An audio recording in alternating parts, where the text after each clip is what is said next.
మాతృదేవో భవ. దేవేంద్రలోకకవిపీఠమజీర్ణపాఠం సంవర్ణవర్ణమణిపీఠమతైలజాటం చిత్తే నిరస్య సతతం ప్రతిమానశూన్యం మాతగా తవాంకమృదుపీఠమలంకరిష్యే మాతగా తవాంకమృదుపీఠమలంకరిష్యే. ఏబిఎన్ ఆంధ్రజ్యోతి ప్రేక్షక మహాశయులందరికీ నవజీవన వేదం అనే కార్యక్రమంలో 709వ భాగానికి స్వాగతం పలుకుతాం. తల్లి ఒడి ముందు ఆ మాతృ ప్రేమలో మనం ఓలలాడుతూ పొందేటువంటి అనుభూతి ముందు ఏదైనా దిగదుడిపే. దేవేంద్రలోక కవిపీఠం అజీర్ణపాఠం, దేవలోకంలోకి పిలిచి అక్కడి కవిపీఠాన్ని నాకు ఇస్తానన్నా నేను వద్దంటానమ్మా, అది నాకు అర్థం కాని పాఠం, అజీర్ణ పాఠం. సౌవర్ణ వర్ణమణి పీఠం అతైలజాటం, బంగారంతో తయారు చేసి రత్నాలు పొదిగిన సింహాసనం నాకు ఇస్తానన్నా వద్దంటానమ్మా, అది నాకు అతైల జాటం, నూనె రాయని జుట్టు పీచు పీచులా ఉంటుంది, నాకు అనవసరం. ఒకటి అజీర్ణ పాఠం, 2 అతైల జాటం. మరేం కావాలయ్యా నీకు అంటే చిత్తే నిరస్య, వీటన్నిటినీ మనస్సులో వ్యతిరేకించి, సతతం ఎల్లప్పుడూ, ప్రతిమాన శూన్యం సాటి లేనటువంటి, తవ అంకమృదు పీఠమలంకరిష్యే మాతగా, అమ్మా సాటి లేనిది మరెవరికి దక్కనిది నాకు మాత్రమే దక్కేది అయినటువంటి నీ ఒడిని నేను కోరుకుంటానమ్మా. దేవేంద్రలోక కవిపీఠమజీర్ణపాఠం సౌవర్ణవర్ణమణిపీఠమతైలజాటం చిత్తే నిరస్య సతతం ప్రతిమానశూన్యం మాతగా తవాంకమృదుపీఠమలంకరిష్యే మాతగా తవాంకమృదుపీఠమలంకరిష్యే. మనం చాలా దయనీయమైన ఘట్టంలో ఉన్నాం. మనిషి ఎంత జ్ఞానవంతులు, ఎంత సంస్కారవంతులు, ఎంతగా సంస్కరించినా ఎందుకు దిగజారిపోతూ ఉంటాడు. అదే సాగర ఘోష సారాంశం. సముద్రం ఘోష పెడుతోంది. అందుకే ఎందుకు ఇలా అయిపోతున్నావు, ఎందుకు ఇలా అయిపోతున్నావు. ఎంతమంది శంకరులు పుట్టారు, ఎంతమంది కాళిదాసులు పుట్టారు, ఎంతమంది వాల్మీకులు, ఎంతమంది రామానుజులు పుట్టారు ఈ నేల మీద. ఎందుకు ఇలా అయిపోతున్నాడు మనిషి. ఎక్కడికెక్కడ ఆ విభేదం, ఎవరినో తొక్కేయడం, మనం పైకి రావడం, ఇది చాలా మనం వదిలిపెట్టలేని విషయం అండి. ఇదివరకు ఏదో పెద్దవాళ్లలో ఉండేది, ఇప్పుడు పిల్లలకి నేర్పిస్తున్నాం మనం ర్యాంకులు పోటీలు పేరు మీద. ఇటీవల కాలంలో జరిగేటువంటి నేరాలు, ఇదివరకు కూడా జరిగిన నేరాలు లాంటివి అయినా పైశాచికత్వం పెరిగింది నేరాలలో. ఇదివరకు మానభంగాలు జరిగేవి, ఇప్పుడు ఆ మానభంగం పైశాచికంగా చేస్తున్నారు. ఇదివరకు చేసిన వాళ్ళు తప్పించుకునేవారు, ఇప్పుడు బాఘాటంగా వీడియోల్లో పెట్టి పంపుతున్నారు అందరికీ, మేము చేసిన చూసుకోండి. కేవలం మానభంగాలు కాదు, ఇంకా భయంకరమైన పైశాచికమైన హింసలతో స్త్రీలని పీల్చి పిప్పి చేస్తున్నారు. ఎందుకింత పైశాచికత్వం మనిషిలో ప్రవేశిస్తోంది. మన వ్యవస్థలో ఎక్కడికెక్కడ నువ్వు నెంబర్ 1 అవ్వాలి, నువ్వు నెంబర్ 1 అవ్వాలి, నువ్వు నెంబర్ 1 అవ్వాలి, నువ్వు అందరినీ మించిపోవాలి, మిగిలిన వాళ్ళు ఏమయ్యారు నీకు అనవసరం. నీ బాగు ముఖ్యం, నీ ఆనందం ముఖ్యం, నీ ర్యాంక్ ముఖ్యం, నీ పేపర్లో నీ పేరు రావడం ముఖ్యం. ఇలా మొదలైందండి. అందరికీ అది సాధ్యం కాదు.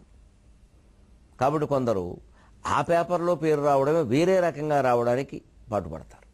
ఆ వేరే రకమే దుర్మార్గం. ఎలాగోలా ప్రసిద్ధుడు కావడం, 10 మంది చేత గౌరవింపబడడం, ఫోటోలు దిగడం, కీర్తి పొందడం, ఏవో బిరుదులు పొందడం, ఇది ముఖ్యం అనేది మనం బాల్యావస్థలో నేర్పితే ఎంత ప్రమాదం అంటే, మంచి మార్గాలు చాలా తక్కువ ఉంటాయి, అలా రాగలిగే మార్గాలు కూడా, అవకాశాలు కూడా తక్కువ ఉంటాయి. కాబట్టి దుర్మార్గం ద్వారా ఆపి పొందే ప్రయత్నం చేస్తారు. అందుకే గొప్పవాడవడం, పత్రికల్లో కనపడడం, ర్యాంకులు రావడం, ప్రభుత్వాలు మెచ్చుకోవడం, బిరుదులు ఇవ్వడం, ఇవి ఏవి గొప్ప విషయాలుగా పిల్లలకి, ముఖ్యంగా 10వ తరగతి లోపు పిల్లలకి చెప్పకూడదు.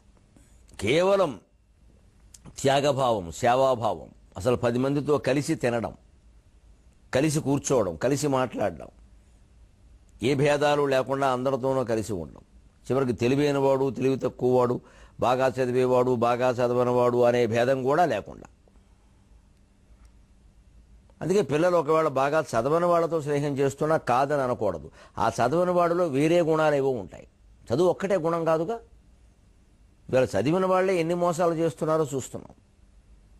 లేదు వాడికి చదువు లేదు, సంఖ్య లేదు, వాడితో నువ్వెందుకురా అనక్కర్లేదు, వాడికి వేరే విషయాలు ఉంటాయి. పోన్లే అమ్మ, వాడితో చేసో వాళ్ళలో కూడా కొన్ని మంచి విషయాలు ఉంటాయి, అవి నేర్చుకో, నీ చదువు వాడికి నేర్పు, అప్పుడు ఇద్దరూ బాగుంటారండి. ఇది చేయకపోతే జరిగేది ఏమిటి అంటే, ఎంతమంది మహానుభావులు ఎంత సంస్కరణం చేసినా ఎందుకు ఇలా అవుతోంది? అందుకే అప్పుడే అయింది 1000 ఏళ్ల క్రితం.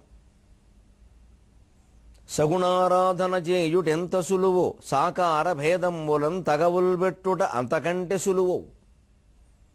త్వంశుంఠనన్ సిగలన్ బట్టిరి శైవ వైష్ణవులు గోచీలల్ల పేచీలకై తెగయించన్ తమిళాంధ్ర కన్నడములు ద్విగ్నంబులైపోయక. గోచీ పెట్టుకుంటే గాని పూజ చేయడం కుదరదు, వీలు కాదు. గోచీ పెట్టుకోకపోతే మర్చిపోతే మొత్తం పూజ అంతా మళ్ళీ చేయవలసిందే అని గోచీకో సిద్ధాంతాలు సృష్టించిన పెద్ద మనుషులు పేచీలు ఎలా పెట్టుకుంటారండి? పేచీలు మానమని చెప్పరేమండి, గోచీలు ఎలా పెట్టాలో చెబుతారు. కానీ గోచీ పెట్టడం, అది ఉండడం అంత ముఖ్యమైన విషయమా? ఒకవేళ నిజమే సంధ్యావందనం చేస్తున్నాం, ఓ పూజ చేస్తున్నాం, గోచీ జారి మళ్ళీ పెట్టుకుంటాం, ఏమిటి దానికి? దాని అంత పెద్ద విషయం చేయాలా? చేస్తే ఏమవుతుంది? గోచీ ముఖ్యమైనది, సంధ్యావందనం పోయింది. ఎప్పుడూ కర్మకాండకి జ్ఞానకాండకి తేడా అదేనండి. ఉంటాయి, ఎప్పుడూ వ్యవహారికంగా అవసరాలు ఉంటాయి. పూజ చేయడానికి పలానా పంచె కట్టుకోవాలి, ఏదో ఉంటుంది. ఎందుకు కట్టుకోవాలి ఒకసారి ఆలోచించండి దయచేసి. ఈ పూజలు ఇవి పుట్టినప్పుడు ఉన్నది పంచె ఒకటేనండి. అప్పుడు ఈ దేశంలో ప్యాంట్లు లేవండి. అప్పుడు ప్యాంట్లు ఉండుంటే ప్యాంటుతో కూడా పూజ చేసేవారండి. అంత ప్రమాదం ఏం కాదండి అది. దాని గురించి అంత తాపత్రయపడక్కర్లేదండి. ఆధునికతను అంత వ్యతిరేకించక్కర్లేదండి, అవసరం లేదండి. పంచె కట్టుకోవడం అంటే జారిపోతున్నా అదే కడతాడు. ఈ పంచె మీదే ఉంది దృష్టి, వ్రతం మీద లేదు. చివరికి అనేక నాటకాలు మొదలయ్యాయి. ప్యాంటు మీద పంచి కట్టేవాడు ఒకడు, ప్యాంటు జారిపోతుందేమో. ఇంక దానికోసం ఏమొచ్చింది? ఇప్పుడు కొత్త రకం పంచెలు వచ్చాయి. మనం నన్ను అమెరికాలో అవధానం చేస్తుంటే ఒక చోట, అది డెట్రాయిట్ అనుకుంటాను, అక్కడ ఏమండి పాపం వాళ్ళు అంతా అమెరికా వాళ్ళకి పంచలేం అలవాటు, వాళ్ళకి తెలుగు వాళ్ళకి ఏవో కట్టుకుని వేదిక ఎక్కారు. అవి జారిపోతాయేమో మరి బెంగ. అందుకని అప్రస్తుత ప్రసంగంలో ఒక ఆయన అడిగాడు, ఈ పంచెకు కూడా ఇన్సూరెన్స్ పంచులు ఉంటే బాగుండండి జారకుండా అన్నాడు. ఇన్సూరెన్స్ పంచులు ఆల్రెడీ ఇప్పటికే ఉన్నాయ్యా అన్నాను. ఏమిటి? కుట్టేసిన పంచులు వస్తున్నాయి కదండి కొత్తగా, వీళ్ళ గురించే. ఆ కుచ్చిళ్ళు కుట్టేసి, అంచులు కుట్టేసి, గోచి కూడా కుట్టేసి, ప్యాంటు తొడిగినట్టు తొడిగేసుకోవడమే. అది ఇన్సూరెన్స్ పంచే. ఇన్సూరెన్స్, దాని లోపల షూర్ ఉంది. ఆయన నవ్వుకున్నాడు కాసేపు. మరి అది ఇన్సూరెన్స్ పంచేనయ్యా, అది కట్టుకో, గొడవ ఉండదు, మామూలు పట్టు పంచి కడితే జారిపోతుంది. మరి అంచులు కుట్టేసి, గోచి కుట్టేసి బొందులా పెట్టాక ప్యాంటుకి పంచికి తేడా ఉందండి మన అజ్ఞానం. కానీ ఇంకది కడితే కట్టకపోతే. కర్మకాండకి ప్రాధాన్యం ఇస్తే ఇవే జరుగుతాయండి. పంచె ఎలా కట్టాము, ఆ గోచి ఎలా ఉంది, కూర్చున్నప్పుడు ఎలా కూర్చున్నాడు, తూర్పుగా తిరిగాడా, దక్షిణంగా తిరిగాడా? తూర్పుగా వెళ్తూ రాకపోతే దక్షిణంగా తిరుగుతాం, ప్రమాదమా? ఏం ప్రమాదం లేదండి దానివల్ల. పూజ చేసుకుంటున్నాం, అక్కడ పారాయణ చేస్తున్నాం, పుస్తకాలు కనపడుతున్నాయి, నిజమే. తూర్పుగా కూర్చుంటే లైట్, దీపం కాంతి పడడం లేదంటే కిటికీలోంచి వెళ్తూరు పడడం లేదు. లైట్ వేసుకోవడం కంటే దక్షిణంగా తిరిగైనా సరే చేయడం మంచిదే పారాయణ, ఏం నష్టమేం లేదు. లైట్ వేసుకోవడమే నష్టం. భగవంతుడు తూర్పు దిక్కున ఉండి దక్షిణ దిక్కున ఉండకుండా ఉండడండి. అవి కేవలం క్రమశిక్షణ కోసం ఏర్పాటు చేసిన విధానాలు. పైగా భారతదేశంలో తూర్పు దిక్కు నుంచే వెలుగు ఎక్కువ పడుతుంది. తూర్పు దేశం కాలో ప్రధానమైంది కావడం వల్ల, ఆ తూర్పు చివరలో ఉండడం వల్ల తూర్పు నుంచి ఎక్కువ వెలుతురు పడుతుంది. అందుకే ఇక్కడ సింహద్వారాలు, తూర్పు ద్వారాలు మంచివని చెప్పారు. మీరు అమెరికాలో కనుక్కోండి, దక్షిణ ద్వారాలు మంచివని చెబుతారు. అక్కడ అమెరికాలో అమెరికన్స్ అందరి ఇళ్ళు దక్షిణముఖంగా ఉంటాయి ఎక్కువగా. అంటే వాళ్ళందరూ యమధర్మరాజుకు బలైపోయారా? లేదే. మరి మనకున్న యమధర్మరాజు అమెరికాలో ఎందుకు లేడు? యమధర్మరాజు కేవలం ఇండియాకి పరిమితమా? అలా అయితే యమధర్మరాజు అవుతాడు. యమధర్మరాజు, విష్ణువు, శివుడు, అమ్మవారు ఇండియాకి పరిమితమా అంటే నాకు అర్థం కాదు. అక్కడ ఎందుకు లేదు ఈ నమ్మకం? గాలి వెలుతురుకు సంబంధించినటువంటి వాస్తుని దేవతల కంట కట్టడం ఏంటండి? పరమజ్ఞానం. వాస్తు పిచ్చి బాగా పెరుగుతుంది కాబట్టి ఒక మాట చెబుతున్నా, అది గాలి వెలుతురు సౌకర్యాలకు సంబంధించిన శాస్త్రం. అందరూ ఆగ్నేయం వైపున వంటిళ్ళు పెట్టుకుంటే అన్ని వంటిళ్లలోంచి పొగ ఒక రకంగా వెడుతుంది. వీధంతా ఒక పద్ధతిగా ఉంటుంది. అందరూ ఈశాన్యం వైపు బావి తప్పించుకుంటే అందరి నీళ్లు అటువైపు పెడతాయి, ఒక పద్ధతిగా ఉంటుంది. అసలు భూమి కూడా ఇటువైపు భారతదేశం వైపు ఉన్న భూఖండం, భారత భూఖండం ఈశాన్యంగా ఒరిగి ఉంది కొంచెం, ఆ నీళ్లు అలా పెడతాయి. అందుకోసమే పెట్టారు తప్పితే ఈశాన్యం వైపు బావి తవ్వకుండా ఒకవేళ ఏ యజమానికైనా వాయవ్యంలో బావి అవసరమైతే తవ్వుకుంటే వాడి యజమానికి నష్టం అనడం అంత అజ్ఞానం ఇంకోటి లేదు. ఈ బావి తవ్వడానికి యజమానికి సంబంధమే లేదు. అది నీళ్ల సౌకర్యానికి సంబంధించింది. అది ఇక్కడ సాధారణంగా తూర్పు వాకిళ్ళు మంచివి, ఈశాన్యం వాకిళ్ళు మంచివి అని ఎందుకంటారు అంటే తూర్పు వాకిలి వెలుతురు గురించి, ఈశాన్యం ఎందుకు మంచిది అంటే ఈశ్వరుడు దిక్కు మనం పూజ చేసుకునే స్థలం కావడం వల్ల మంచిది. అంతకు మించింది ఏం లేదు అక్కడ. అందుకే ఇప్పుడు ఈ సెంటిమెంట్ ఆధారంగా చేసుకుని మొన్న అమెరికా వెళ్ళినప్పుడు నేను చూశాను, కొత్త వ్యాపారం మొదలైంది. అమెరికన్ వాళ్ళు మొదలెట్టా మన బలహీనతలు వాళ్ళు కనిపెట్టి కావాలని ఒక పేటంతా తూర్పు సింహద్వారాలు కట్టేసి ఈస్ట్ ఫేసింగ్ అని శుభ్రంగా వాడు ₹1,00,000 పెంచేస్తున్నాడు. మన వాళ్ళు ఈస్ట్ ఫేసింగ్ ఓకే అంటాడు వాడు. అమెరికాలో వెర్రి వేధవాళ్ళు. అమెరికాలో సౌత్ ఫేసింగ్ మంచిది, ఈస్ట్ ఫేసింగ్ అక్కడ మంచిది కాదు, వెలుతురు పడదు.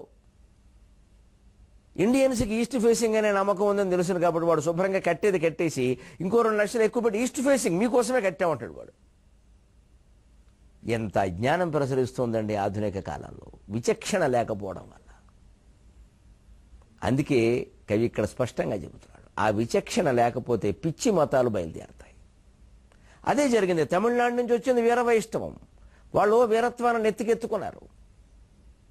శంఖచక్రాలు లేనివాడు మొహం మేము చూడమన్నారు. అంత పాపమా? శంఖచక్రాలు లక్ష్మీదేవికి లేవే వైకుంఠంలో. మరి శంఖచక్రాలు పట్టుకుని ఆవిడేం కూర్చోలేదండి. ఆవిడకేం శంఖచక్రాలు ముద్రలు వేసినట్టుగా లేదే లక్ష్మీదేవికి. మరి ఆవిడ ముఖం విష్ణుమూర్తి చూస్తున్నాడే. పెట్టేస్తారండి బాగా, ఎందుకంటే ఎక్కడ మతం మారిపోతారో అని బెంగ. ఆ సెంటిమెంట్ మనుషుల్లో బాగా పెంచాలి. వీళ్ళు పెట్టారు కదని వాడు శివలింగం పెట్టారు. మెడలో శివలింగం లేకపోతే నువ్వు మనిషే కాదన్నాడు. అంతేకాదు అసలు తలకాయలు నరికేసిన సందర్భాలు కూడా ఉన్నాయి. పొద్దున్నే కనపడతావా అని. శివలింగం ఒకటి ఉంటే వాడు ఎన్ని హత్యలు చేసినా పర్వాలా. ఇదే మతం. ఇవి కాదండి జరిగినవి, ఇంకా ఘోరాలు. విగ్రహ భేదనమ్ములను వీధులలోన పరాభవమ్ములును నిగ్రహమింతలేక అవనీనవనీతములైన గ్రంథముల్ ఆగ్రహ కీలలందణచి ఆహుతి చేయుట. నిగ్రహమింతలేక అవనీనవనీతములైన గ్రంథముల్ ఆగ్రహ కీలలందణచి ఆహుతి చేయుట. తిరియగూర్ధ్వపుండ్రోగ్రరణంబుదక్క ఉగ్రరణంబుదక్క మనసొప్పదు మాధవు పూజ సేయగన్. మనసొప్పదు ఉమాధవు పూజ సేయగన్. మనసొప్పదు మాధవు పూజ సేయగన్. విగ్రహ భేదనమ్ములను విగ్రహాలు పగల కొట్టేశారండి. ఈ ఊరేగింపుకి ఆ ఊరేగింపు ఎదురైతే యుద్ధాలు జరిగాయండి. మీరు తప్పుకోండి అంటే మీరు తప్పుకోండి అన్నారు. మా శివుణ్ణి తప్పుకోమంటావా అని వీళ్ళు విగ్రహాలు విసిరేశారు. మా విష్ణువుని తప్పుకోమంటావా అని వాళ్ళు విసిరేశారు. నేను సాహిత్యవేత్తగా మొహమాటం లేకుండా చెబుతున్నా. పురాణ కథల్లో దక్ష యజ్ఞం లాంటి కథల్లో అనేక రకాల కథల్లో పాఠ భేదాలు ప్రక్షిప్తాలు ఇప్పుడే వచ్చాయి.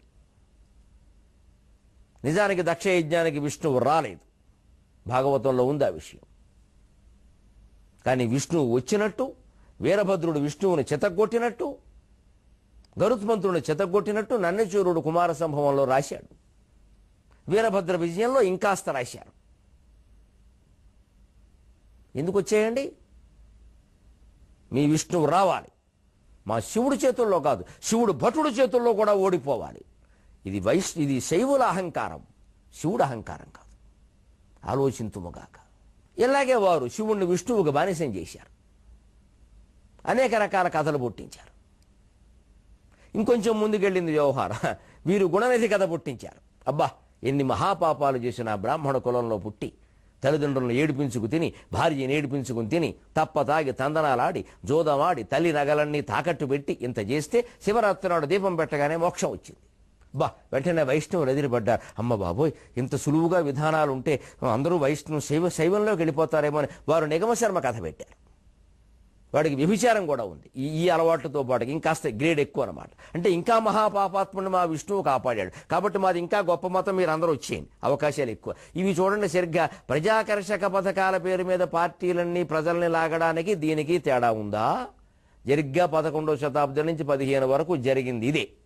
నాకేం మొహమాటం లేదు చెప్పడానికి. మన తప్పులు మనం ఒప్పుకున్నప్పుడే మనం గొప్పవాళ్ళం అవుతాం. నా జాతి తప్పులను కూడా నా తప్పులుగానే నేను భావిస్తా. ఈ జాతి తరఫున ఈ జాతికే నేను క్షమాపణ చెబుతున్నా. ఎంత మూర్ఖత్వంలో కూరుకుపోయామండి. ఒక కథను మించి ఒక కథ పుట్టిస్తారా? నిజంగా దైవతత్వం తెలిసిన వాళ్ళు ఎవరికైనా ఒక్క మాట తెలుస్తుంది వెంటనే. ఇన్ని పాపాలు చేస్తే కేవలం దీపం పెడితే పోతాయండి? అలాంటి పథకాలు ఉంటాయండి ఎక్కడైనా? ఉంటే ఎందుకండి కర్మ సిద్ధాంతం? మొత్తం రద్దు చేసేయమనండి. నిగమశర్మ తప్పతాగి తందనాలు ఆడతాడా? భార్యను మోసం చేస్తాడా? అందరి నగలు పట్టుకుని రాత్రి చెప్పకుండా పారిపోతాడా? పాండురంగ మహత్యం కథలో దొంగలు దోచుకుంటారా? ఎవరో స్నేహితులు వచ్చి కాపాడతాడా? ఇటువంటి వాడికి విష్ణువు మోక్షం ఇస్తాడా? తన పార్షదుల్లో ఒకటిగా చేసుకుంటాడా? ఇంతకన్నా పుణ్యాత్ముడెవరు విష్ణువుకు దొరకలేదా? ఎలా వస్తాయండి ఈ కథలు? అసలు తత్వం దైవతత్వం పోయింది. విష్ణుతత్వం, శివతత్వం, భక్తి, సర్వసమానత్వం, సద్గుణాలు, సత్ప్రవర్తన ఇది అక్కర్లేదు. జనాకర్షక పథకాలు. నువ్వేమీ కష్టపడకో, దీపం పెట్టేయి. నువ్వేమీ కష్టపడక అక్కడ స్నానం చేసే. నువ్వేమీ కష్టపడక్కలా శివ అను చాలు. కనీసం వాళ్ళు శివ అనమన్నారు. పాండురంగ మహత్యంలో వీరేం చేశారు? అసలు ఏం అనక్కర్లేదు. యగమశర్మ ఏం అనలా. వాడికి దైవభక్తి లేదు. చచ్చేటప్పుడు కూడా వాడు ప్రియురాడని ఉంపుడు గత్తెలను తలుచుకుంటూ చచ్చాడు. వాడికి ఎక్కడా విష్ణువు స్మరణ లేదు అసలు, పొరపాటును కూడా. ఇంకా గుణనిధి కనీసం అక్కడ దీపం పెట్టడము, శివ అనడము, కళింగరాజుగా జన్మించడము, అక్కడ మళ్ళీ అందరి చేత దీపాలు పెట్టించడము. అంతేకాదు గుణనిధి 10,000 ఏళ్ళు తపస్సు చేశాడు కాశీక్షేత్రంలో. ఆ తర్వాతే వాడు కుబేరుడయ్యాడు. అంత ఉంది. నిగమశర్మకు అదేం లేదండి. పాండురంగ క్షేత్రానికి 400 మైళ్ళ దూరంలో చచ్చిపోయాడు చాలుట. కుక్క కూడా చచ్చిపోతుంది. వైకుంఠానికి తీసుకెడతారండి? అడుగుదామండి మొహమాటం లేకుండా, కడిగేసుకుందామండి మన తప్పుల్ని మనమే. ఇలాంటి చౌకబారు పథకాలన్నీ కథల రూపంలో, పురాణాల రూపంలో ప్రచారం చేసిన తర్వాత ధర్మం ఏమైపోతుందండి? సత్ప్రవర్తన ఏమైపోతుందండి? శతాబ్దాల తరబడి మతాలు చచ్చుబడిపోవడానికి, మత మార్పుళ్ళు జరగడానికి ఈ కళ్ళబొల్లి కథలు కారణం. వీటిని పెద్ద ప్రచారం చేసుకుని చెప్పడమా? ఇందులో తత్వం చెప్పరా? సాంకేతికమైన పాయింట్లు పట్టుకుంటారా? ఎక్కడ మునిగారు, ఏ దీపం పెట్టారు, ఏ నూనె వాడారు, ఏ రోజు పెట్టారు? వీడి దీపం కోసం శివుడు ఏడుస్తున్నాడు అక్కడ. అది భక్త్యా? ఏదో రకంగా పెట్టడం ఏంటంటే తెలిసే పెట్టాలి. మళ్ళీ అవే గ్రంథాల్లో విమల విజ్ఞాన దీపంబు వెలుగజేసి శాంతి ధారాజలంబుల జలక మార్చి భవుని పూజించే భావ పుష్పముల భక్తి అతి విశుద్ధ మనోవృత్తి యాజ్ఞదత్తి అని పద్యాలు వారే రాస్తారా? ఏది ముఖ్యమండి? విమల విజ్ఞాన దీపం పెట్టాలా వద్దా? శాంతి ధారాజలములు ఉండాలా వద్దా? అతి విశుద్ధమైన చిత్తవృత్తి ఉండాలా వద్దా? ఇవన్నీ ఉండాలి అన్నప్పుడు మరి దుర్మార్గం చేసిన వాడు దీపం పెడితే మోక్షం వస్తుందని ఎలా రాస్తామండి మనమే? ఈ మహాకవులు శ్రీనాథుడైనా, పోతనైనా, మరొకరైనా, నన్నెచూరుడైనా, మరెవరైనా సాహిత్యవేత్తగా ఒక అనుభవంతో చెబుతున్నా మాకు అబద్ధాలు ఆడడం అలవాటు ఉండదండి మా కవులకి. ఏ కవికైనా, ఏ మతం, ఏ కులం, ఏ ప్రాంతం కవికైనా అబద్ధం ఆడడానికి మనస్సు ఒప్పుకోదండి. చిత్తశుద్ధి ఉన్నవాడే కవి అవుతాడు. అందరూ సమానమే కవికి. చిత్తశుద్ధి ఉన్నవాడే కవి అవుతాడు. విశాల భావాలు ఉన్నవాడే కవిత్వం రాస్తాడు. ఇంకోడు రాసినా సంకుచిత భావాలతో రాసినా నిలబడదు. కవితత్వం కాదది. కవి అంటే ఋషి. ఋషి అయితేనే కవి అవుతాడు. కానీ ఎందుకు చేస్తారు ఈ పనులు అంటే, ఆ కాలంలో ఉండే వీరశైవులు, వీర వైష్ణవులు వాళ్ళ ఒత్తిడి, సామాజికమైన ఒత్తిళ్లు కొన్ని ఉంటాయి ఎప్పుడూ మనిషి మీద. తన ఆశయాల ప్రకారం నడవడానికి ఉండదు. అలా నడవాలంటే ఎంతో మొండి ధైర్యం ఉండాలి. అలాంటి వాడు యుగానికి ఒకడు పుడతాడు. చాలామంది ప్రలోభాలకి లేదా భయాలకి లొంగిపోయేవాళ్లే. అందుకని విగ్రహాలు పగిలాయి, వీధులలో పరాభవాలైపోయాయి. ఎందుకంటే వైష్ణవుడు ఇలా బయలుదేరడం, ఆయన ఎవడో ఎదురు రాగానే పొద్దున్నే ఈ బోళ్ళింగం చూశాను నేను అని వెళ్ళిపోవడం. వెంటనే అవమానం. స్నానం చేయాలి, సచేల స్నానం. ఇగో ఈ నిలువుబొట్టు వాడిని నేను చూసి ఆయన వాడు స్నానం. ఇదేమిటండి ఇది? అంతేకాదు, నిగ్రహమింత లేక, ఏమాత్రం కాస్త విశాల భావం లేకుండా, కాస్త సహనం లేకుండా నవనీతములైన గ్రంథములు ఆగ్రహ కీలలందణచి ఆహుతి చేయుట. భూమి మీద నవనీతం లాంటి, వెన్నపూస లాంటి హృదయాన్ని పాఠకులకి, శ్రోతలకి కలిగించగలిగేటువంటి మహనీయ గ్రంథాలు అద్వైత పరంగా రాస్తే శివకేశవ భేదం లేదయ్యా, దేవుడు అన్నాక ఒక్కటేనయ్యా అన్న భావంతో రాస్తే తగలబెట్టేశారండి. తాటాకు పుస్తకాలే కదా అని. అంతేకాదు, ఆ పుస్తకాలు తగలబడడం కోసం ఇళ్ళు తగలబెట్టారండి. చరిత్రలో గడితే కన్నీళ్లు మిగులుతాయమ్మా, మంచినీళ్లు ఉండవు, కన్నీళ్లు మిగులుతాయి. ఈ దేశంలోనే జరిగాయి. విదేశీ మతాల వారు రాకముందే జరిగాయి. ప్రతి మతంలోనూ ఈ చెడు ఉంది, మనం పరిహరించుకోవలసిందే. మాది గొప్పది అనద్దు. అన్నిట్లోనూ లోపాలు ఉన్నాయి, అన్నిట్లోనూ గుణాలు ఉన్నాయి. అసలు ఈ లోపాలు ఈ బలహీనతలను ఆధారంగా చేసుకునే విదేశీ మతాల వాళ్ళు వచ్చి ఇక్కడ విజృంభించారు. ఆ వైభవం తర్వాత చూస్తాం. దీని తర్వాత అదే నవనీతములైన గ్రంథములు ఆగ్రహ కీలనంద అణచి ఆహుతి చేయుట. మంచి గ్రంథాలు లేకుండా పోయేయండి, కవిత్వాన్ని ఆస్వాదిస్తారా? ఈ భేదాలు పెట్టు కొట్టుకుంటారా? ఎంత గొప్ప కవిత్వం చెప్పినా సరే నువ్వు విష్ణువు కంటే శివుడు గొప్పవాడని చెప్పావు, మాకు నచ్చదు, ఆ గ్రంథం తగలబెట్టాయి. నువ్వు తగలబెడతావా, మమ్మల్ని తగలబెట్టమంటావా? తాటాకు పుస్తకాలన్నీ తగలబడికేమవుతాయి? ఇప్పుడైతే ఒక 100 గ్రంథాలు తగలబడితే ఇంకా 900 2000 ఉంటాయి కవి దగ్గర. అప్పుడే ఉందండి ఒకటే పుస్తకం, అయిపోయాయి. అప్పుడు కూడా చూరులో పెట్టేవారు పాపం, అందుకోసం ఇల్లు అంటించేశారు. అంతేకాదు తిరియక్ పుండ్రము ఊర్ధ్వ పుండ్రము, ఇది అంత ముఖ్యమైన విషయం అండి. ఇలా పెట్టుకున్న అడ్డగీతలు 3, ఇలా పెట్టుకున్న అడ్డగీతలు 3. నిజానికి 3ంటికి అర్థం 3 వేదములు, 4వ వేదం అప్పుడు లేదు. త్రివిద్య అంటారు. దానికి గుర్తుగా ఏదో 3 నామాలు పెట్టుకోవడం, 3 అడ్డబొట్టు పెట్టుకోవడం ఒక సంప్రదాయంగా ఒక కాలంలో వస్తే, ఒక కాలంలో ఏ ఒట్టు కూడా వేదాల్లో ప్రస్తావించబడి లేదు. చర్చించి ఎవరన్నా బయటకు తీయండి చూద్దాం. ఈ బాక్ష్య చిహ్నాలకి వేదాల్లో ఎప్పుడు గుర్తింపు ఉండదు. ఉపనిషత్తుల్లో అసలు వీటి ప్రస్తావనే ఉండదు. పురాణాలు వచ్చేకి పడ్డాయి ఇవన్నీ. 3 వేదములు గుర్తుగా 3 పెట్టుకున్నాయా అంటే ఇక దాన్ని పెద్ద చేసేసి ఎంత పొడుగు పెట్టారు, కిందికి పెట్టారా, పైకి పెట్టారా, మధ్యలోకి పెట్టారా? ఈ మధ్యలో ఇలా నిలువు బొట్టు పెడితే ఒక శాఖ, దాని కిందికి లాగితే ఇంకో శాఖ, దాని పైకి గెంటితే ఇంకో శాఖ, శిఖ ఇక్కడ ఉంటే ఒక శాఖ, శిఖ మధ్యలోకి ఉంటే ఒక శాఖ, శిఖ 2 పక్కల్లో ఉంటే ఒక శాఖ. ఇన్ని శిఖపట్ల గోత్రాలు అవసరమా అండి? వీటిలో వేటికైనా దేవుడు కనపడతాడండి. ఆలోచించద్దండి ఇవన్నీ. ఈ 21వ శతాబ్దంలో కూడా ఇంకా అటువంటి పట్టుదల కలిగిన వాళ్ళు ఉన్నారంటే ఎంత ఆశ్చర్యం అండి ప్రపంచంలో. వాళ్ళని మనం గౌరవిస్తున్నామంటే మనం ఎంత మూర్ఖులవండి. ఈ బాహ్యాచారానికి ఎందుకయ్యా ఇంత ప్రాధాన్యం ఇస్తున్నామని మొహం మీద అడగద్దా? దానికి అంత ప్రాధాన్యమా? అసలైన జ్ఞానం ఏమైంది, తత్వం ఏమైంది? తత్తి కొడుకులైపోతున్నాం అందరం కలిసి. విగ్రహ భేదనమ్ములను వీధులలోన పరాభవములను నిగ్రహమింతలేక అవనీతములైన గ్రంథములు ఆగ్రహ కీలనందణచి ఆహుతి చేయుట తిరియగూర్ధ్వ పుండ్రోగ్రణంబు దక్క మనసొప్పదు మాధవు పూజ చేయగన్, మనసొప్పదు ఉమాధవు పూజ చేయగన్. అడ్డబొట్టు పెట్టుకున్నావా, నిలువు బొట్టు పెట్టుకున్నావా, ఏది ఎంత పొడుగుందని కొట్టుకు చావడం తప్పితే ఇంతకీ శివుణ్ణి పూజించిన వాడు లేడు, విష్ణువుని పూజించిన వాడు లేడు. ఈ 2 కలిసి రావడం కోసమే కవి విచిత్రమైనటువంటి సభంగ అభంగ శ్లేష చేశాడు. మనసొప్పదు అని ఆపేస్తే మాధవు పూజ చేయగన్, మనసొప్పదు మాధవు పూజ చేయగన్ అని ఉత్వసంధి చేస్తే ఉమాధవుడు, ఉత్వసంధి చేయకపోతే మాధవుడు.